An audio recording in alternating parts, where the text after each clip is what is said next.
Hello dear students, आज की इस वीडियो में हम डिस्कस करने जा रहे हैं न्यूट्रॉन प्रॉब्लम। तो दो वीडियो में ऑलरेडी न्यूट्रॉन पर डिस्कस कर चुका हूँ और ये जो है न्यूट्रॉन के ऊपर मेरी लास्ट वीडियो है जिसमें मैं डिस्कस करूँगा सारे कंसेप्ट जो बाकी मैथमेटिक्स भी इसके साथ अटैच करूँगा, फिर फिजिक्स डिस्कस करूँगा। तो न्यूट्रॉन में मैं बता रहा था कि जो सोल्यूशंस हमारे आते हैं वो दो तरीका के सोल्यूशंस हम देखते हैं। एक U1R आता है, बताएं पीछे का मेरा लेक्चर देख के कितनी वैल्यू थी, और एक हमारा U2R आता है। बताएं क्या कांस्टेंट है। U1R इज इक्वल टू, पीछे का मेरा लेक्चर देखें।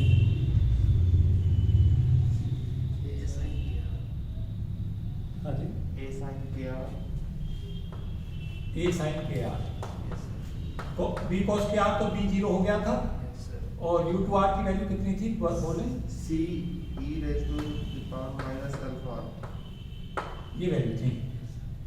ये तो सॉल्यूशन था जब R की वैल्यू लेस देन R0 थी, और ये सॉल्यूशन था जब हमारा R की वैल्यू R0 से ज़्यादा थी। ये पिछले लेक्चर में करा रहा था, उसी क्रम में ये वीडियो दे रहा हूँ। के स्क्वायर की जो वैल्यू थी वो भी बताएं। के स्क्वायर है क्या था बच्चों, NP/h का स्क्वायर V0 माइनस EB, और अल्फा स्क्वायर क्या था, NP/h स्क्वायर NP/h का स्क्वायर EB। तो ये दो सॉल्यूशन थे U1R और U2R। और अब हमें इसमें दो तीन चीजें जो कैलकुलेट करनी है मैथमेटिक्स है, फिर उसके बाद मैं फिजिक्स डिस्कस करूंगा। देखो, एक हमारी प्रॉपर्टी होती है, यहाँ V0 जो है पोटेंशियल है जो जनरेट हो रहा है, EB यहाँ पे बेसिकली बाइंडिंग एनर्जी है, NP मास ऑफ प्रोटॉन है, H कट में H कट h/2π के इक्वल है, और H प्लैंक कांस्टेंट है। यहाँ वेव फंक्शन की जो प्रॉपर्टी है वो सब हम जानते हैं कि वेव फंक्शन जो होता है वो हमारा क्या रहता है, कंटिन्यूस होता है वेव फंक्शन, और वेव फंक्शन का जो डेरिवेटिव है वो कंटिन्यूस होता है। तो wave function is always continuous और its derivative is also continuous. Derivative भी कंटिन्यूस होता है वेव फंक्शन का, और वेव फंक्शन का डेरिवेटिव भी कंटिन्यूस होता है। तो जब हम वेव फंक्शन कंटिन्यूस की प्रॉपर्टी लगाएंगे तो U1R की वैल्यू किसके ऊपर हो जाएगी, U1R हो जाएगा हमारा U2R के ऊपर। कहाँ, जब R बराबर R0 पे हम पहुंचेंगे। R0 कौन सी डिस्टेंस है, न्यूक्लियस से वो डिस्टेंस है R0 जहां तक न्यूक्लियर फोर्स एक्ट करता है, रेंज ऑफ न्यूक्लियर फोर्स। और बेसिकली दूसरी चीज जो महत्वपूर्ण हो जाती है, वो हमारी दूसरी चीज महत्वपूर्ण हो जाती है कि U1 जो सॉल्यूशन है वो न्यूक्लियर रेंज के अंदर A sin KR सॉल्यूशन है, और न्यूक्लियर रेंज के बाहर A सॉल्यूशन है। और यहाँ बेसिकली U1R और U2R के हमें पता होने चाहिए। यहाँ मैं ऑलरेडी बता चुका था आप लोगों को कि साई R जो हमने माना था वो हमारा UR/R था, वेव फंक्शन में होता है, और इसे हमने सब्स्टिट्यूशन मेथड लगाया था और UR/R को लिया था। अगर हम ये प्रॉपर्टी अप्लाई करते हैं U1R बराबर U2R, तो देखें हमें क्या मिलता है। ये हमें मिलेगा A sin KR equal to C e की पावर माइनस अल्फा, और R को किससे रिप्लेस कर दें, R0 से, क्योंकि हम ऐसा कहाँ कर रहे हैं, R बराबर R0 के ऊपर। दूसरी प्रॉपर्टी क्या होगी बच्चों, जब वेव फंक्शन का डेरिवेटिव कंटिन्यूस करेंगे तो डेल U1/डेल R की वैल्यू होगी डेल U2/डेल R के, और ये भी कब दें हम, R बराबर R0 के ऊपर। तो wave function is always continuous and derivative of wave function is always continuous. तो यहाँ पे क्या है कि पोटेंशियल हमारा दो क्षेत्र हैं। एक क्षेत्र में पोटेंशियल V0 काम कर रहा है जब दोनों न्यूक्लियर रेंज के अंदर है, जब पाई मेसोन एक्सचेंज हो रहा है, और जब न्यूक्लियर रेंज के बाहर है, पाई मेसोन एक्सचेंज नहीं हो रहा, तो पोटेंशियल 0 हो जाता है। उन दोनों केसों में हमारे सॉल्यूशन अलग अलग है। U1R सॉल्यूशन है हमारा उस रीजन के अंदर जब न्यूक्लियर फोर्स काम कर रहा है, और ये न्यूक्लियर रेंज के बाहर है। इसमें साथ साथ याद रखें कि वेव फंक्शन के प्रोपोर्शनल है ये वैल्यू, साई R जो होगा वो UR/R के इक्वल है। ये मैंने ऑलरेडी बता रखा है, सब कुछ मैंने अप्लाई किया था पीछे में लेक्चर में, उसी क्रम में दे रहा हूँ। ये लेक्चर नंबर 3 चल रहा है मेरा न्यूट्रॉन पर, जो आज मैं लास्ट लेक्चर से कहूँगा। तो यहाँ पे जो वैल्यू मैं लूंगा वो क्या हमारी हो जाएगी, U1/R की वैल्यू। यहाँ हमारी वैल्यू होगी KA cos KR equal to minus alpha C e की पावर माइनस अल्फा। देखें, जब हम इसका डिफरेंशिएशन करेंगे तो ये हमारा आ जाएगा KA cos KR, जो यहाँ आ गया, और जब इसका डिफरेंशिएशन करेंगे R के रेस्पेक्ट तो हमें ये वैल्यू देगा। और ऐसा हम कब कर रहे हैं, जब हमारा R की वैल्यू R0 के इक्वल है। तो इसको इक्वेशन 1 मान लें कुछ देर के लिए। इसको यहाँ पर देखें, यहाँ जो वैल्यू है ये हमारी आ जाएगी के A cos K R naught equal to minus alpha C E की power minus alpha R naught. इसको इक्वेशन 2 मान लें। उसके बाद हम क्या करें बच्चों, इक्वेशन नंबर 2 को divide equation number 2 by equation 2 को किससे डिवाइड कर देना है, इक्वेशन 1 से। तो क्या हो जाएगा हमारा, यहाँ से आएगा के A cos K R naught upon, यहाँ से देखिए ये तो हमने ये टर्म ले ली और फिर इससे डिवाइड कर रहे हैं, तो यहाँ टर्म आ जाएगी हमारी ए साइन के आर नॉट, यहाँ पे टर्म ले लें और इसको फिर इससे डिवाइड कर दें, equal to minus alpha C E की power minus alpha R naught upon C E की power minus alpha R naught. A से कैंसिल आउट करें, यहाँ सी से सी को कैंसिल आउट करें, इस टर्म को इससे काटते हैं, तो यहाँ से जो वैल्यू आई हमारी Y cot K R naught equal to minus alpha upon K, और cot K R naught equal to alpha की वैल्यू हमने ये ले रखी है, तो यहाँ से वैल्यू रख दें minus N T upon H का square V naught minus E, ये मैंने एल्फा की वैल्यू यहाँ से ली है, एल्फा की तो ये थी, यहाँ पे वी नॉट माइनस ई भी नहीं आएगा, केवल क्या आएगा ई, और यहाँ से नीचे से आएगा एन टी अपॉन एच का स्क्वायर और V naught minus E. Cancel out करते हैं, ये जब कैंसिल आउट हो जाएगी तो कॉट के आर नॉट क्या आ जाएगा, equal to minus E V upon V naught minus E, ये सोल्यूशन आ गया।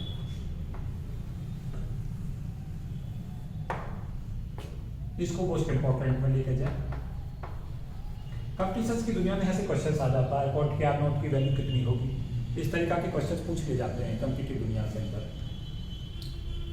मैं थोड़ा सा कंसेप्चुअली तो अभी मैं इस पर डिस्कशन नहीं दूंगा, लास्ट में डिस्कस करूंगा, लेकिन 2-3 बातें बताना चाहूंगा कि हमने श्रोडिंगर इक्वेशंस पहले ली थी और पोटेंशियल को डिफाइन कर लिया था कि वी आर की वैल्यू माइनस वी नॉट है जब आर की वैल्यू 0 से लेकर आर नॉट के बीच है, और वी आर हमारा 0 है जब आर की वैल्यू आर नॉट से ज़्यादा है। और आर नॉट हमारी बेसिकली क्या है, आर नॉट है हमारी न्यूक्लियर रेंज, जहाँ तक क्या हो रहा है, आर नॉट हमारा बेसिकली वो है जहाँ पे हमारा न्यूक्लियर फोर्स काम कर रहा है। न्यूक्लियर फोर्स कब तक काम करता है, जब तक पाई मैसोन एक्सचेंज होता है। तो आर नॉट हमने वो डिस्टेंस ले लिया जहाँ पे क्या होता जा रहा है, उस डिस्टेंस तक तो पाई मैसोन एक्सचेंज हो रहा है, उससे बाहर पाई मैसोन का एक्सचेंज नहीं होता।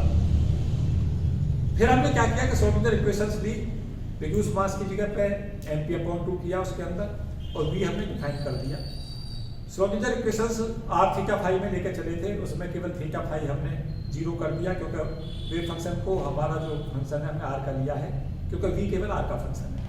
तो उसके बाद में क्या किया, 2 रीजन्स में हमें सॉल्यूशंस मिल गए, साई r को ur/r रखने के बाद a sin k r और c की पावर माइनस एल्फा हमारे 2 सॉल्यूशन हो गए। एक तो हो गया r less than r not पे और एक हो गया r greater than r not पे। उसके बाद क्या किया कि हमने वेव फंक्शन को कंटिन्यूअस रखा, क्योंकि वेव फंक्शन की प्रॉपर्टी होती है कि वेव फंक्शन बाउंड्री पे सदा कंटिन्यूअस होता है और उसका डेरिवेटिव कंटिन्यूअस होता है। जैसे हमने ये दोनों कंडीशंस अप्लाई की तो हमारे पास ये रिजल्ट हमें ऑब्टेन हो गया। उसके बाद हमें आगे क्या करना है कि हम अब इस पे अप्रोक्सीमेशन मेथड लगाएंगे। अप्रोक्सीमेशन मेथड कैसे लगाएंगे कि यहाँ पे हमें पता है कि वी नॉट जो है वो बहुत ज़्यादा होता है किसके कंपेरेटिवली ईवी के मुकाबले। तो यहाँ पे कॉट की आर नॉट की वैल्यू देखें, कॉट की आर नॉट की वैल्यू अप्रॉक्स में 0 की तरफ जाएगी। देखें कैसे जाएगी, वी नॉट बहुत ज़्यादा है ईवी के मुकाबले, क्योंकि न्यूक्लियर फोर्स की स्ट्रेंथ बहुत ज़्यादा होती है बाइंडिंग एनर्जी के मुकाबले, तो जो हमारा पोटेंशियल जनरेट होता है वो भी बहुत ज़्यादा होता है। ये टर्म जब इससे ज़्यादा है और ये कम है और ये बहुत ज़्यादा है, इसका मतलब ये टर्म्स 0 की तरफ अप्रोच करेगी, नॉट एग्जैक्ट 0। क्या कह रहा हूँ, अप्रोक्सीमेशन लगा रहा हूँ, रिजल्ट हमारा एग्जैक्ट नहीं आएगा, लेकिन अप्रोक्सीमेशन हम क्यों लगाते हैं, प्रॉब्लम को इजी करने के लिए। तो इसको 0 को रखने से हमें क्या फायदा होगा, इस 0 को हम लिख पाएंगे cot π/2, क्योंकि cot π/2 हमारा कितना होता है, cot π/2 हमारा 0 होता है। cot π/2 को जब हम लिखेंगे तो लिखेंगे cos π/2 upon sine phi by two. क्या क्या बाई पॉइंट? तो अब इसके चलते क्या होगा कि जब हमने ये कंडीशंस लगा दी तो यहाँ से हमें के आर नॉट की वैल्यू ऑब्टेन हो जाएगी। के आर नॉट हमें कितना ऑब्टेन हो जाएगा? Pi upon two. इसको स्क्वायर में खोल दें, K square R naught square equal to, approximation लगा हुआ है, एग्जैक्ट नहीं है, पाई स्क्वायर अपॉन 4। और के स्क्वायर हमने यहाँ पे क्या मान रखा था? एम पी अपॉन एच का स्क्वायर और वी नॉट। मैं ये ले रहा हूँ ए बी को फिर से मैंने क्या किया? इग्नोर कर दिया इस कंडीशन को लगा के। यहाँ पे होगा ना V naught minus E B, V naught ज्यादा है, ई बी हमारा कम है, तो टर्म्स में इसको इग्नोर कर दिया इसके मुकाबले। तो ये हमारी वैल्यू इस करके इसके इक्वल आ गई, आ गई हमारी approximately pi square upon 4k। तो यहाँ से वी नॉट हमें ऑब्टेन हो गया। क्या आया बच्चों? पाई स्क्वायर एच का स्क्वायर अपॉन 4mp और आर नॉट स्क्वायर। ये हमारा पहला काम था जो हम कैलकुलेट हमें करना था। ये हमारा मोस्ट इंपॉर्टेंट है। कंपनी की दुनिया में एक एक्सप्रेशन इस पर क्वेश्चन आते हैं, एक वी नॉट की इस वैल्यू पर आते हैं क्वेश्चन, कंपटीशन में भी आता है क्वेश्चन यहाँ से। उसके बाद हम क्या करें बच्चों? मास ऑफ प्रोटॉन हम सब जानते हैं कितनी वैल्यू होती है? 1.672 10 to the power -27 kg। R naught की वैल्यू अप्रोक्सीमेटली इस केस में होती है 2 फर्मी। और अगर हम ये वैल्यू पाई एच कट की वैल्यू हमें पता है, एच हमारा प्लांट कांस्टेंट किसके ऑर्डर का होता है? 6.62 10 to the power -34 joule into second. अगर ये सब वैल्यू हम इसमें पुट कर देते हैं, सॉल्व करते हैं, तो वी नॉट की वैल्यू अप्रोक्स कितनी आती है? 36 मेगा इलेक्ट्रॉन।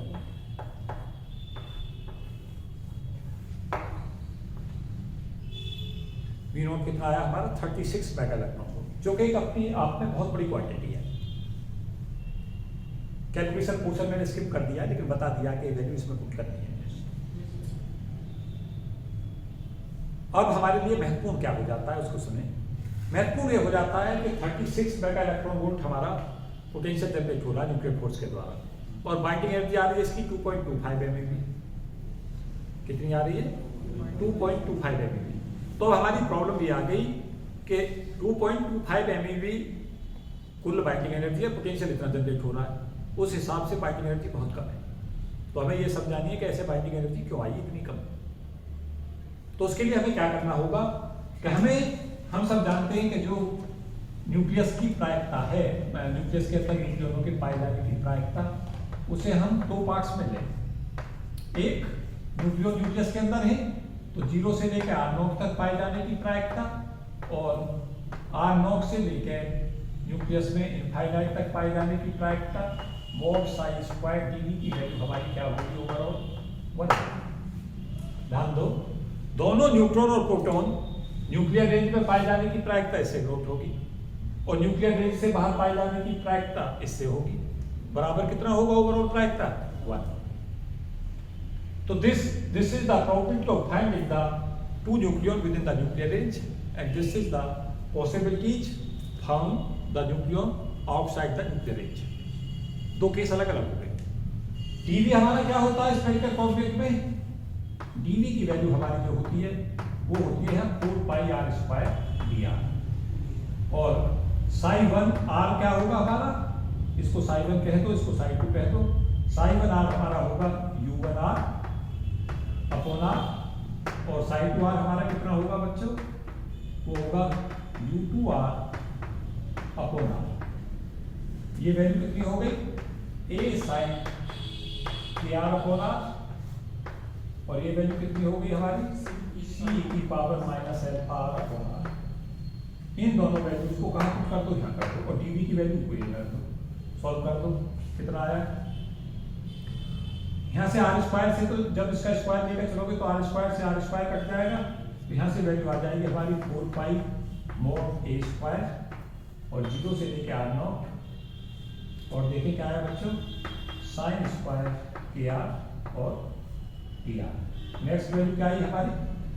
प्लस ये तो 4 पाई तो आएगा ही आएगा है, मॉड c स्क्वायर, और क्या मिलेगा हमें? r0 मॉड से लिखेंगे सी मॉड सी स्क्वायर, ध्यान दे चुके e की पावर -2 अल्फा आर और बी आर इसका 2। ध्यान दो मेरी बात, मेरा इंटरेस्ट इन कैलकुलेशनों का बिल्कुल नहीं है। ये कैलकुलेशन आप करके दिखाएंगे पेपर में।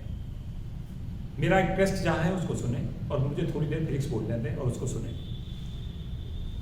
यहाँ जब हम इस वैल्यू को कैलकुलेट करने जाते हैं, ये वैल्यू यहाँ 1/3 आती है और यहाँ जो वैल्यू आती है इसे सॉल्व करके जाते हैं तो ये वैल्यू आती है हमारी 2/3 बराबर 9। यहाँ जब वैल्यू इसकी सॉल्व करके लाते हैं यहाँ की वैल्यू तो ये 1 और 2 के हिसाब से रेशो बढ़ती है प्रायिकता की, जो हमें ये बताता है कि जो दोनों न्यूक्लियन हैं उनकी केवल 1/3 संभावना है जब वो न्यूक्लियर फोर्स पैदा करेंगे। क्यों? जब वो न्यूक्लियर रेंज की रेंज में रहेंगे, जो कि इसको यहाँ पे प्रायिकता बता रहा है, इसकी वैल्यू 1/3 है। इसका मतलब है कि न्यूक्लियर फोर्स हमारे जो काम करते हैं वो केवल 1/3 समय कर पाते हैं। 2/3 समय क्या होता है? दो न्यूक्लियनों के बीच में सेपरेशन इतना हो जाता है कि वो न्यूक्लियर रेंज से बाहर चले जाते हैं।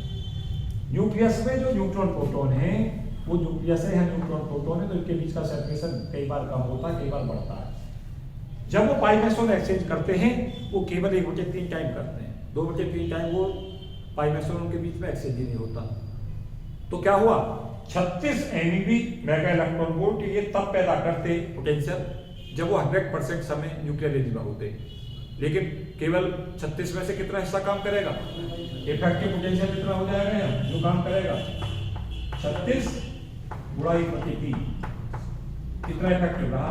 कितना? 12 MeV। और काइनेटिक एनर्जी जो पाई जाती है न्यूक्लियनों की वो पाई जाती है हमारी करीब करीब 9.75 मेगा इलेक्ट्रॉन वोल्ट, एप्रोक्स लगा रखे हैं मैंने सब रिजल्ट।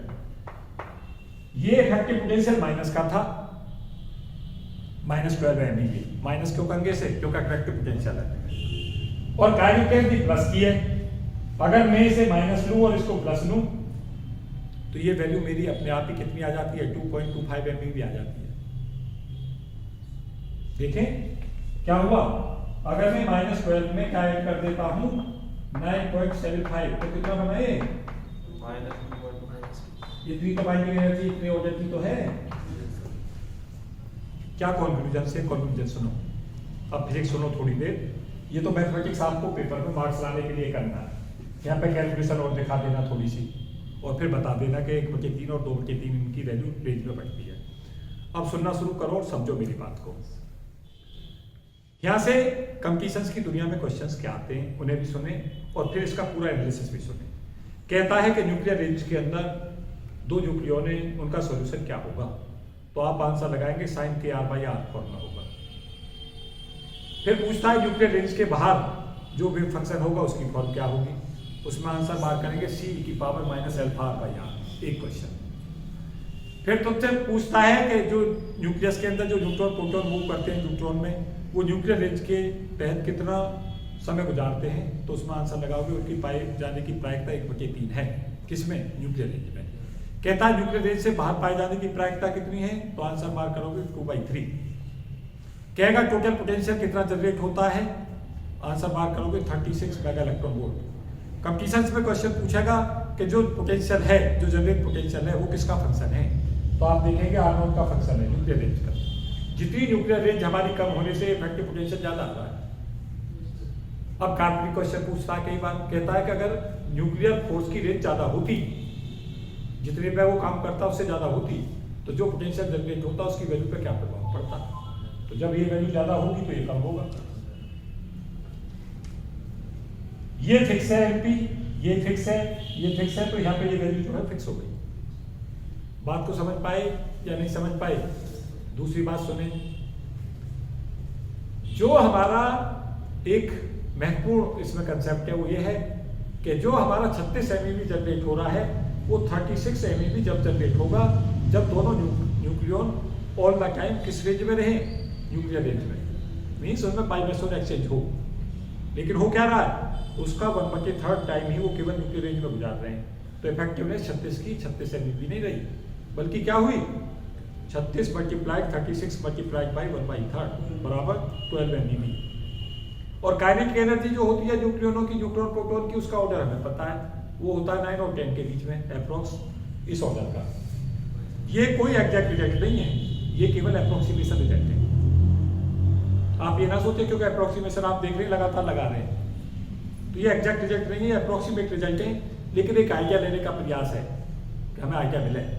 तो यहाँ पे हमें क्या पता चलेगा कि हम सक्सेसफुली बता पाए कि 36 MeV जब जनरेट होता है जब न्यूक्लियर रेंज में दोनों न्यूक्लियन ऑल द टाइम रहते, पाई मेसोन एक्सचेंज चलता, केवल 1/3 पॉसिबिलिटी है पाई मेसोन एक्सचेंज की, तो 36 का 1/3 कितना हो गया 12 MeV। ये माइनस का होगा क्योंकि पोटेंशियल अट्रैक्टिव है, और काइनेटिक एनर्जी पाई जाती है 9.75 MeV के आसपास, किनकी, न्यूट्रॉन प्रोटॉन की। तो क्या होगा, हम बाइंडिंग एनर्जी को सक्सेसफुली एक्सप्लेन कर पा रहे हैं। तो मदद किसकी ली हमने, क्वांटम मैकेनिक्स की। पूरा का पूरा कंसेप्ट कहाँ से लिया है, सभी क्वांटम मैकेनिक्स लगाइए, और क्वांटम मैकेनिक्स से फिर हमने क्वांटम मैकेनिक्स का प्रोबेबिलिटी कंसेप्ट लगाया है, हम वेव फंक्शन की कंटीन्यूअस प्रॉपर्टी यूज की है, और जब ये सक्सेसफुली एक्सप्लेन करता है रिजल्ट को, तो क्वांटम मैकेनिक्स फिर से सफल हो जाती है किस चीज में, न्यूक्लियर फिजिक्स के प्रोग्राम को एक्सप्लेन करने में। तो ये हमें इसमें करना है, क्वेश्चंस को, इसको पूरे को कवर करो। इसमें कोई और महत्वपूर्ण चीज रह गई है तो उसे क्लास से अलग डिस्कस कर लेना मुझसे।